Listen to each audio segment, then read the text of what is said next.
Hazrat Abu முஸல் அஷாரி ரலியல்லாஹு தஆலா அன்ஹு அவர்கள் அறிவிக்கிறார்கள், நிச்சயமாக ஆதமை படைக்கும் பொழுது அல்லாஹு ஜல்ல ஷானுஹு தஆலா பூமியினுடைய எல்லா பகுதியிலிருந்தும் மண்ணை எடுத்து வரும்படி உத்தரவிட்டான்.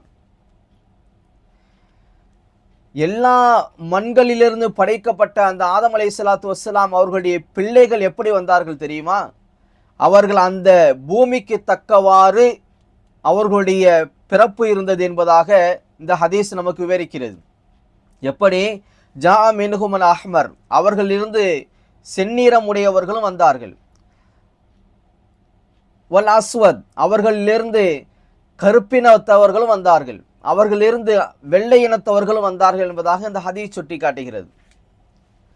ஒரு மனிதன் அவன் எந்த மண்ணிலிருந்து படைக்கப்பட்டானோ அந்த மண்ணிற்கு தகுந்தாற் போல அவனுடைய நிறங்களும் அவனுடைய மொழிகளும் வேறுபடும் என்பதை இந்த ஹதீஸ் நமக்கு உணர்த்தி காட்டுகிறது.